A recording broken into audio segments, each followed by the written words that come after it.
Bonsoir à tous, je suis heureuse de vous retrouver ce soir dans ce nouveau numéro de Réveille-toi pour être sur le chemin de la perfection. Et oui, c'est Jésus qui est le chemin de la perfection, tout simplement. Alors ce soir, nous allons voir un nouveau thème qui s'intitule « Une porte s'ouvre lorsque tu gaspilles ton parfum ». Et oui, la dernière fois, nous avons parlé sur le thème « À quoi bon gaspiller ce parfum ?» Et nous avons dit que le parfum représentait la vie de l'homme.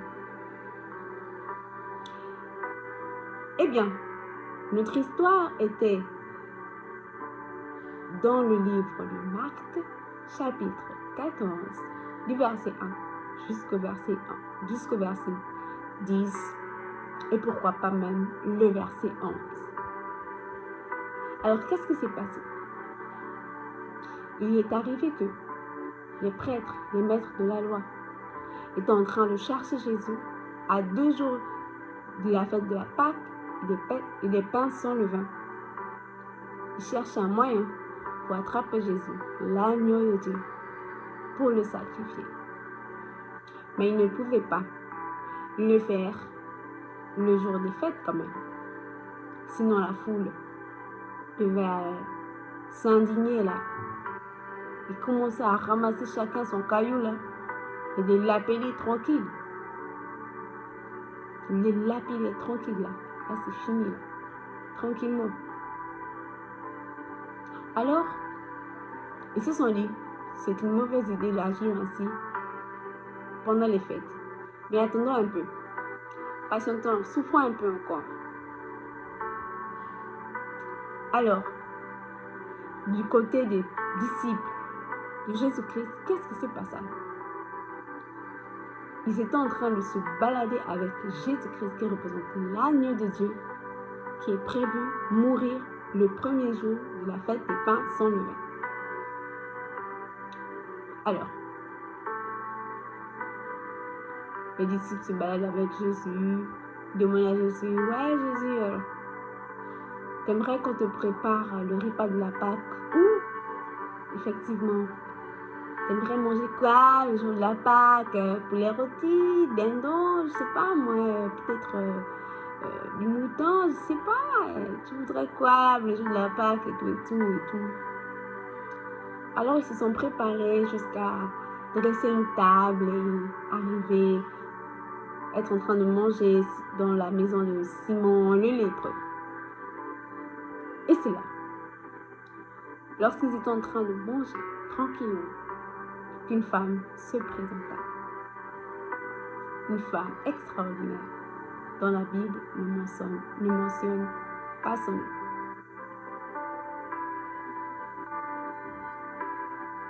Elle arrive avec un parfum, un vase d'albâtre qui contenait le nard pur. Elle prit ce vase d'albâtre, elle le brisa complètement. Elle recueille le parfum, le nard pur, et le verse sur la tête de Jésus-Christ. Alors, les disciples qui étaient sur la table s'indignèrent. Mais wow. Why this? Qu'est-ce que c'est? Judas Iscariote, il est en train de dire dans son cœur, non. J'ai assez toléré les choses là depuis que je marche avec Jésus et ses disciples là, non. À partir d'aujourd'hui, moi, c'est terminé tout ça là. Mais Jésus, il est là, on verse le parfum d'albâtre là qu'on pouvait tranquillement vendre pour plus de 300 pièces, je ne sais même pas, 1000 pièces d'argent comme ça. Et on devait le distribuer aux pauvres tranquillement. Mais non. Il a fallu que cette femme-là, elle gaspille tout en versant tout sur la tête de Jésus. Mais qu'est-ce qu'il lui prend? Enfin, qu'est-ce qu'il lui prend là? Moi c'est terminé. À partir d'aujourd'hui, moi, c'est terminé. Je suis pas là. j'ai plus de temps à perdre. Je suis plus de temps, je suis... Non, non, non, hein? J'ai plus de temps à perdre. Qu'est-ce que c'est? Qu'est-ce comme ça? Je peux l'appeler ça, moi. Terminé, c'est mon leçon. Et c'était l'attitude de Judas Iscariote.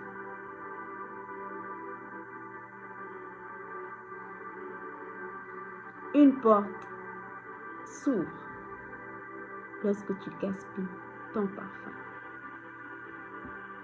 Judas Iscariote n'a pas compris ce qui se passait.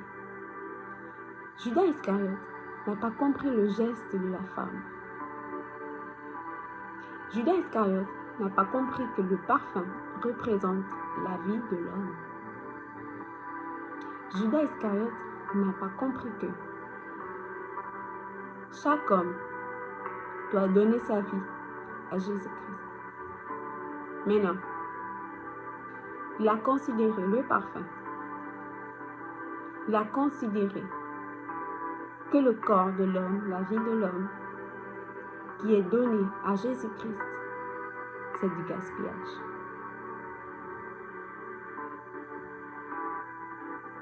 Une porte s'ouvre lorsque tu gaspilles ton parfum. Et qu'est-ce qui s'est passé dans la tête de Judas Iscariote? Pourquoi a-t-il eu cette réaction? C'est ce que nous allons découvrir dans cette nouvelle capsule. Et oui, pourquoi Judas Iscariote a-t-il réagi de cette manière? Eh bien, même lorsque nous sommes dans une même arène, nous ne sommes pas les mêmes individus. Nous sommes différents. Les 12 disciples marchaient effectivement avec Jésus-Christ. Mais en particulier, Judas Iscariote trimbalait toujours ses mauvaises pensées. Il avait toujours des mauvaises réactions. Il était toujours poussé par quelque chose d'obscur. Judas Iscariote ne s'était pas dépouillé pour être revêtu de l'homme nouveau. L'homme nouveau qui est Jésus-Christ.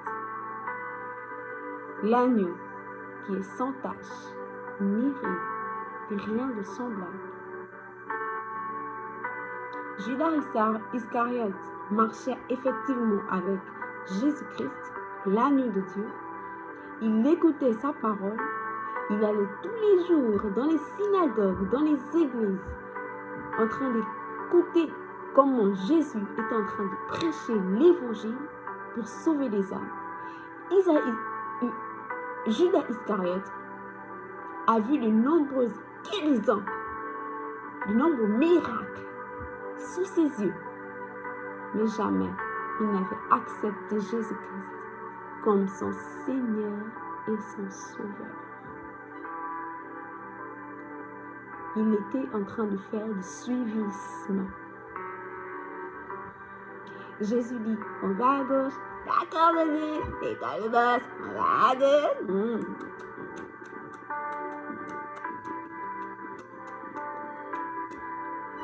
On va à droite. D'accord, Jésus, on va à droite. On va devant, on va devant. On va derrière, on va derrière. On marche sur les eaux, on marche sur les eaux, on marche sur les eaux, on marche sur les eaux. C'était son attitude. Il suivait simplement le mouvement. Il était dans le flow. C'est quoi le nouveau beat? Bah, le son n'est pas encore sorti là. Il faut wait. Ok, attends. Je vais attendre. Judas Iscariote. Lorsque tu gaspilles ton parfum, une porte s'ouvre.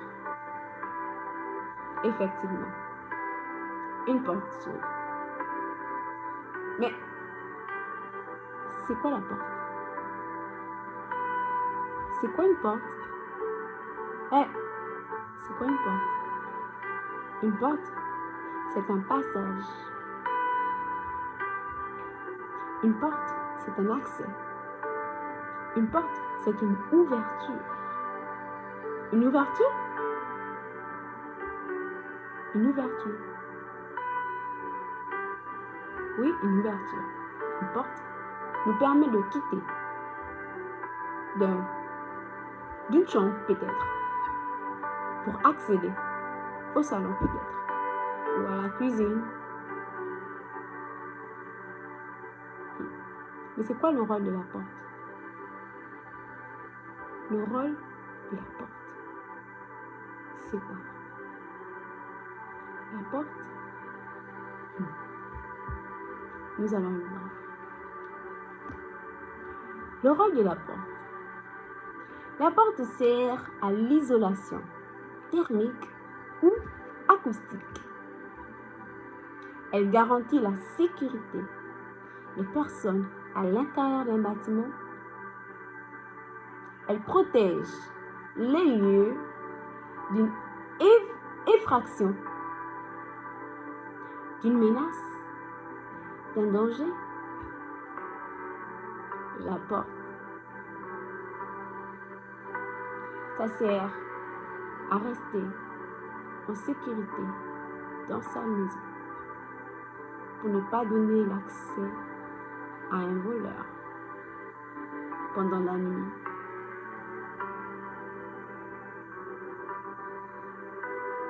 C'est ça là, le rôle d'une porte. Mais nous sommes en train de parler sous le thème. Une porte s'ouvre lorsque tu gaspilles ton parfum. Quel genre de porte s'est ouverte pour Judas Iscariote? La porte de la pensée. La porte de la pensée.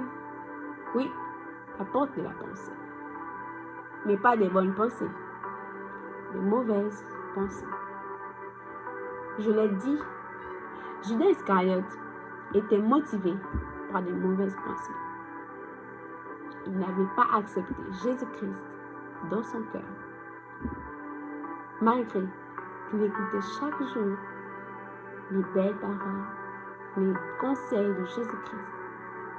Cela rentrait ici et ça sortait là. Il n'avait pas mis sa confiance en Jésus-Christ.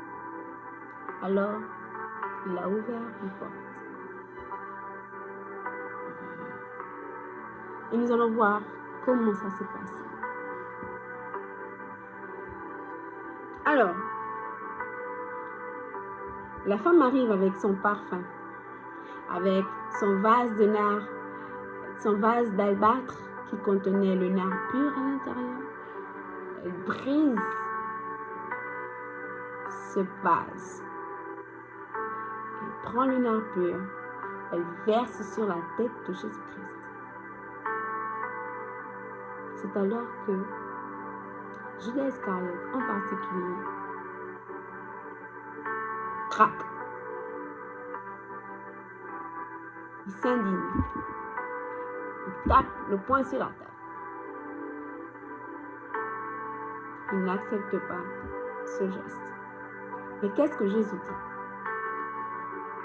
dit? Jésus dit, alors que tous critiquèrent le geste de la femme, Judas Iscariote et les autres 11 disciples critiquèrent sévèrement cette femme.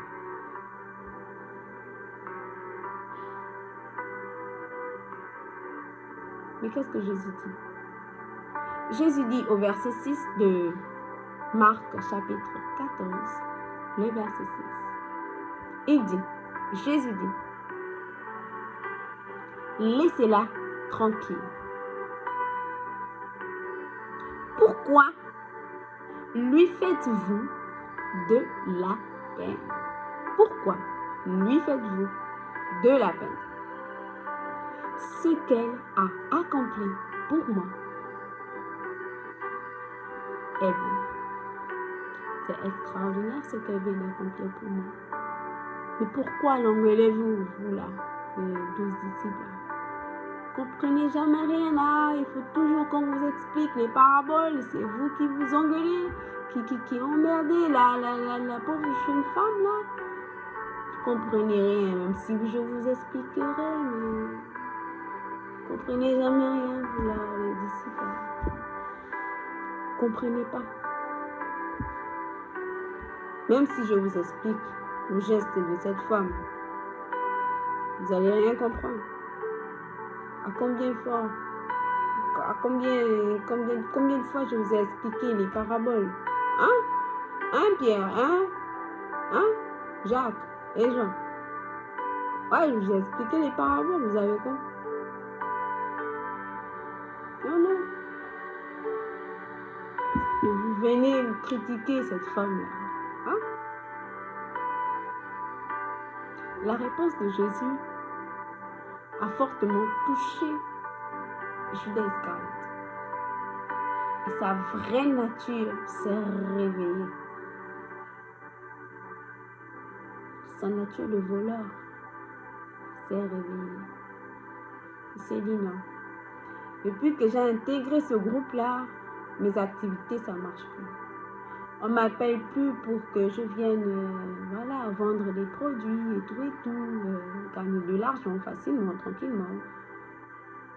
On ne me donne plus des commissions là, depuis que j'ai intégré ce groupe-là. Hein? Ma vie est complètement en stand-by là. Il faut vraiment, il faut que je trouve un moyen pour me trouver de l'argent, me tirer de ce groupe-là. Je vois pas, il faut que je sorte de ce groupe-là. Parce que moi, je vois pas pourquoi je resterai dans ce groupe-là. Ça ne m'apporte rien là. Je ne gagne rien ici. Je dois sortir. Et nous voyons ici au verset 10, Judas Iscariote, l'un des 12 disciples, alla proposer au chef, je dis bien proposer au chef des prêtres de livrer Jésus. Voici la vraie nature de Judas Iscariote. Il a décidé de faire la facilité, d'avoir de l'argent facile en allant proposer aux maîtres des prêtres, aux prêtres et aux grands maîtres de livrer Jésus-Christ.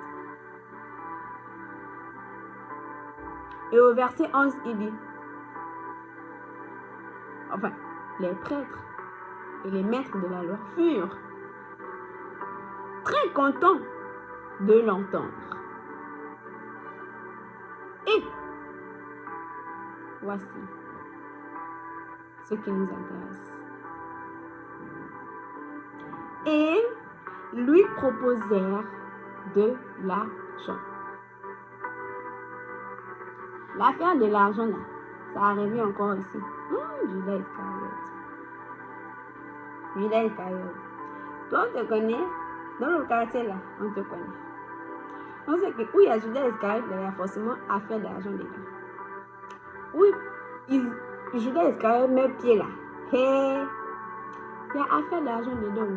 Il y a affaire d'argent dedans. Bon, Judas Iscariote. On va pas trop parler, hein. Viens, on va manger à boire à l'eau, frites, on va discuter du prix. Tu proposes combien? Bon, moi, c'est mon 10 pièces d'argent. Non, 10 pièces d'argent, c'est rien, toi aussi. C'est comme toi. Tu vas nous livrer, je sais, on va te donner 10 pièces d'argent. Comment? 10 pièces d'argent, ça ne te suffit pas. T'es un homme d'affaires, là. Bon, tu peux monter à 15 pièces d'argent. Bon, moi, j'ajoute plus 15 pièces d'argent. Ça te fait 30 pièces d'argent. Tu proposes quoi? Bon, j'accepte. Ok. La suite du verset 11 nous dit, et Judas se mit à chercher une occasion favorable pour livrer Jésus. C'est-à-dire que à cet instant T là, où il est en train de discuter avec les prêtres et les maîtres de la loi, et où on l'a proposé 30 pièces d'argent, depuis ce jour-là, Judas Iscariote commença à chercher un moyen, une occasion favorable pour livrer Jésus-Christ. Quelle attitude. Quelle attitude. Il décide de livrer l'agneau qui est censé le sauver lui.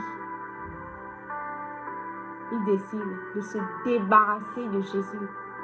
Que non, ouais, moi, Jésus, non, moi, je n'ai pas besoin de Jésus-Christ pour ma vie. Moi, je peux vivre tranquillement. Je peux vivre tranquillement, je peux vivre là. Oh, même 100 ans là, sans Jésus. Tu proposes quoi? Depuis que je suis ici, là, Jésus a fait quoi dans ma vie? Jésus, il peut me faire quoi pour moi? Et depuis que je suis née, Jésus n'a rien fait. J'ai souffert colocala comme ça. Là. Il a fait quoi? Jésus n'a rien fait pour moi. Quittez-la. Quittez-la avec votre histoire de Jésus. Là. Et votre histoire de Jésus, là, allez-y parler de ça loin. Et pas dans ma vie. Là. Depuis que je suis née, je suis là, je suis en train de galérer. J'ai vu Jésus. Vous avez déjà vu le visage de Jésus. Voulez-vous parler au papa à faire de Jésus là? Pas sur moi. À faire de Jésus sur moi, mais non. Pardon, passez avec vos histoires. Judas Iscariote a décidé de vendre Jésus, de renier Jésus, de laisser Jésus sortir de sa vie. Jésus était quand même bien. Il marchait avec Judas Iscariote. Même si Judas Iscariote ne comprenait rien de tout ce qu'il racontait dans ses paraboles, Jésus était toujours là. Il parlait toujours, mon fils, je suis là. Je suis là. Judas Iscariote, c'était pas un problème. Au verset 7, il y a une chose très importante à souligner. Je vais lire quand même. Jésus dit, je vais reprendre le verset 6. Laissez-la tranquille. Pourquoi lui faites-vous de la peine? Ce qu'elle a accompli pour moi est bon. Verset 7. Car vous aurez toujours des pauvres avec vous. Et toutes les fois que vous le voudrez, vous pourrez leur faire du bien. Mais moi, vous ne mourrez pas toujours. Même moi, vous ne mourrez pas toujours. Même moi, vous ne mourrez pas toujours. Vous aurez toujours les pauvres avec vous. Mais les pauvres, qui sont-ils? Les pauvres. De qui s'agit-il? Ici, les pauvres représentent les personnes chrétiennes qui ont toujours besoin de soutien, qui ne lisent jamais leur Bible. Jamais. Et qui ont toujours besoin d'aide. Ah ouais, s'il te plaît, tu peux m'envoyer... Le pasteur, il a dit quoi aujourd'hui là? J'ai rien compris. J'étais à l'église, mais j'ai rien compris là. Il a dit quoi là? S'il te plaît, tu peux m'aider? Ah, je souffre vraiment. Franchement, ma situation là. Tu peux prier avec moi? S'il te plaît, j'ai besoin d'aide. Je ne sais pas quoi faire. Les pauvres. Vous aurez toujours des pauvres avec vous.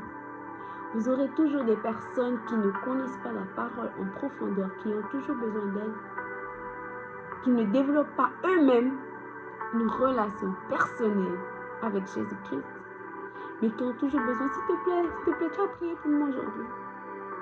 Tu as prié, tu as rêvé de quoi pour moi aujourd'hui?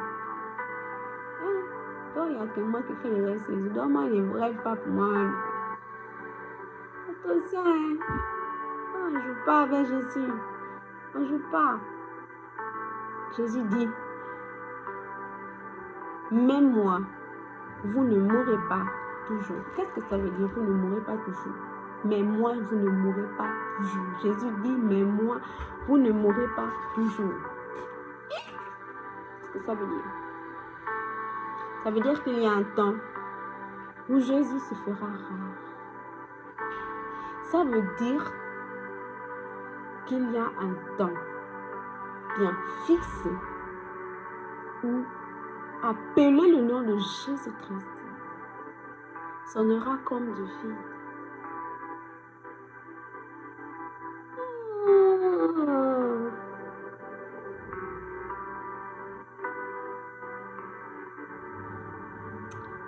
Nous allons lire Apocalypse pour avoir plus de précision à ce sujet. Apocalypse chapitre 9, au verset 3, nous dit: de la fumée sortira des sauterelles. De la fumée sortira des sauterelles. Bizarre. Qui vont se répandre sur la terre. De la fumée sortira des sauterelles qui vont se répandre sur la terre. Et il leur fut donné un pouvoir, comme le pouvoir des scorpions de la terre. Bon, on imagine un peu les sauterelles avec le pouvoir des scorpions. Donc, les sauterelles vont avoir une queue, comme la queue des scorpions. La queue des scorpions, qui ont le petit truc là pour piquer là. Les sauterelles. Bon, ok. De la fumée sortira des sauterelles qui vont se répandre sur la terre. Donc, il y aura beaucoup comme ça là sur la terre. Pata, comme ça là, sur la terre. Il leur fut donné le pouvoir, comme le pouvoir des scorpions de la terre. Comme le pouvoir, comme le pouvoir des scorpions qui sont sur la terre, qui vivent sur la terre. Ok. D'accord. Mais moi, vous ne mourrez pas toujours. Il y a un temps qui vient où Jésus se fera rare dans les églises, dans les vies des hommes. Jésus se fera rare. Et en ce temps-là, beaucoup de personnes chercheront Jésus-Christ. Beaucoup de personnes chercheront à donner leur vie à Jésus-Christ. Mais ce sera trop tard. Ce sera trop tard. Ce sera trop tard en fait. Nous sommes déjà dans les derniers temps. Mais dans les derniers temps dans lesquels nous sommes, il y a encore un temps qui vient devant nous où la mention du nom de Jésus n'aura aucun effet. Ça veut dire quoi? Ça veut dire que si, par exemple, je dis au nom de Jésus, il n'aura aucun effet. Je n'aimerais pas vivre dans ces temps-là. Non.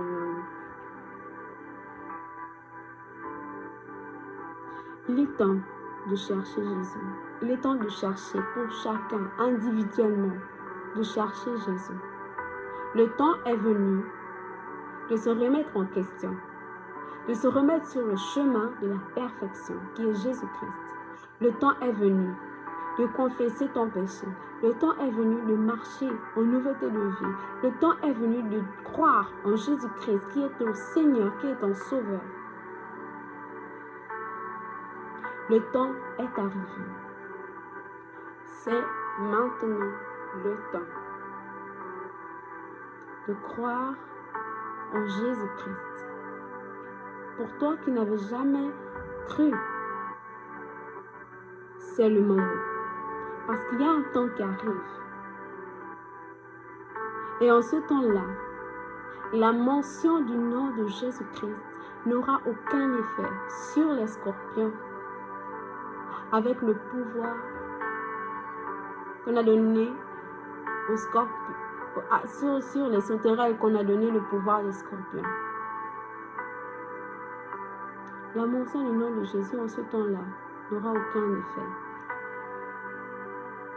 Et beaucoup de gens souffriront, beaucoup de gens pleureront, beaucoup de gens se donneront la mort, mais la mort n'aura... La mort va même fuir devant eux. La mort va dire non.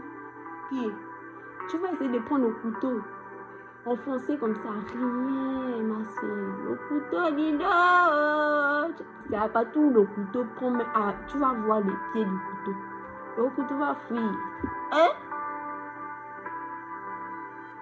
Je vous dis la vérité.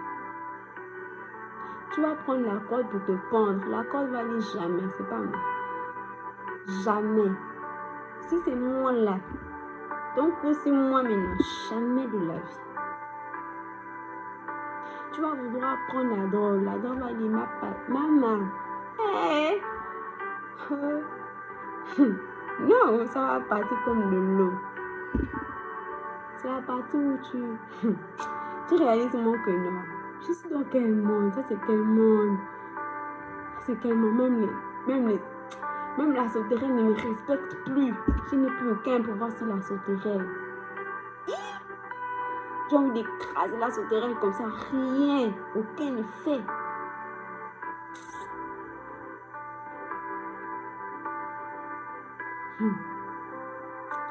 Aucun effet. Aucun effet. J'appelle Jésus comme ça à l'aide. Seigneur, au secours, viens me secourir. On me poursuit, Seigneur, oh, secours.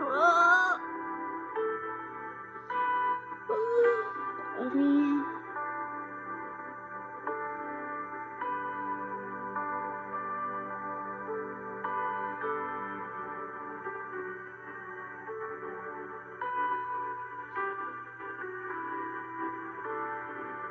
Lorsqu'on cherche Dieu de tout notre cœur, Dieu met sur nous une marque. Lorsqu'on cherche Jésus-Christ de tout notre cœur, Jésus-Christ met sur nous sa marque.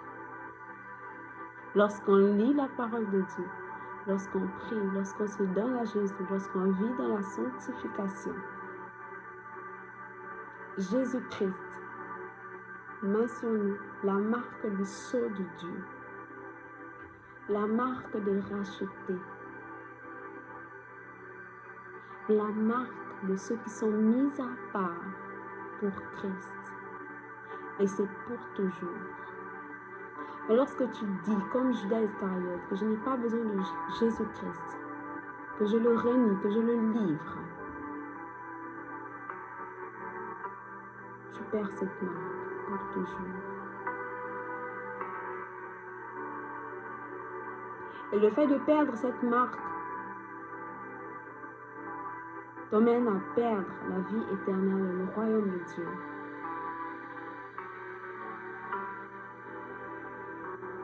Tu n'auras plus accès à la porte du royaume des cieux. Sans cette marque, sans ce badge sur notre front et sur notre main, l'accès, le droit d'accès au royaume des cieux, tu seras refusé.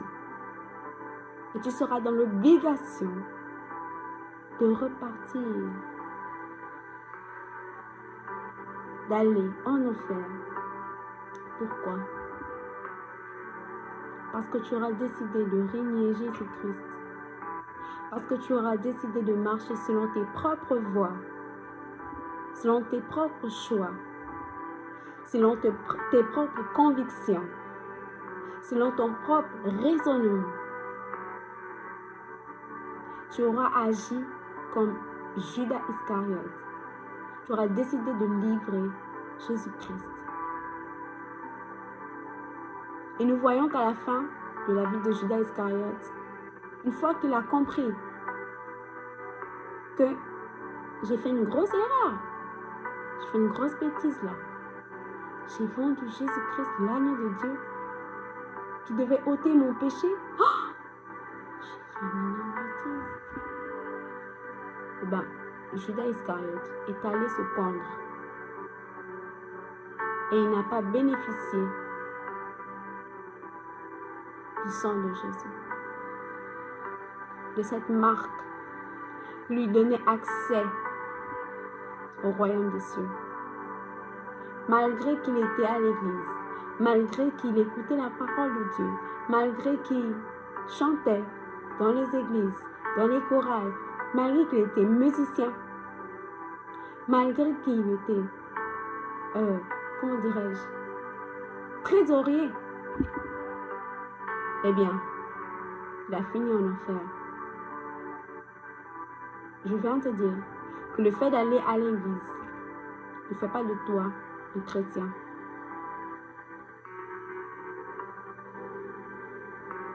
Mais celui qui prend Jésus, décide de s'accrocher à lui, de ne jamais le laisser, décide de faire de lui son Seigneur, son Sauveur personnel, qui lit la Bible régulièrement, qui respecte ses commandements, qui respecte sa loi, qui vit dans la sainteté, qui vit en nouveauté de vie, qui accepte l'homme nouveau, qui renonce à ses péchés pour suivre Jésus-Christ. C'est celui-là seul qui fait sa volonté, qui annonce l'évangile. C'est celui-là seul qui recevra la marque. Celui qui sera baptisé sera sauvé. C'est aussi simple que ça. Jésus ne te demande pas beaucoup. Il te demande juste de croire en sa parole.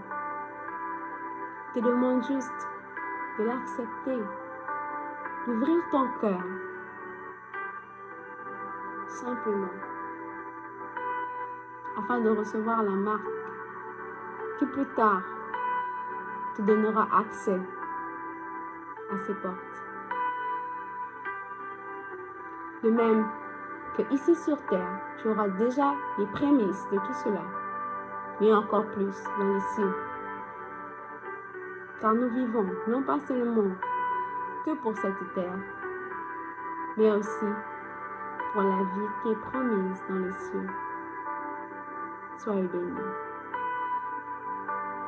Je veux prier pour vous, pour toutes ces personnes qui, comme Judas Iscariote, se sont mis à livrer Jésus, ont refusé catégoriquement de suivre Jésus-Christ et qui ont décidé de le chasser de sa vie, de le livrer complètement, qui ont décidé de le renier, de ne pas avoir affaire avec lui. Eh bien, nous allons prier ce soir. Si tu as été touché, si tu te reconnais dans cette situation, tu vas prier avec moi. Seigneur Jésus, j'ai entendu ta parole. Ce soir, je viens te demander pardon pour mon mauvais comportement. Pardonne-moi, Seigneur, de t'avoir livré. Je regrette mon geste.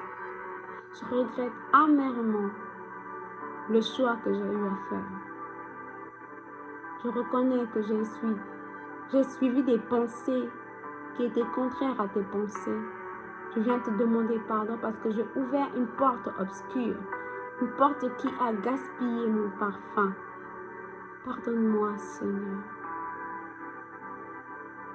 Je prie que ton sang puisse me laver, me sanctifier, me purifier, afin que je sois à nouveau pur, afin de te suivre et d'acquérir ta marque qui me donnera accès à tes portes, afin que je puisse bénéficier déjà ici sur terre et encore plus dans les cieux. Aide-moi, Seigneur, à continuer de marcher sur le chemin de la perfection, car c'est toi qui nous perfectionnes. Je sais, je reconnais que je ne suis pas parfaite, Seigneur, mais je prie afin que toi qui es parfait, viennes me purifier, que ton corps soit de nouveau mon corps, au nom de Jésus-Christ.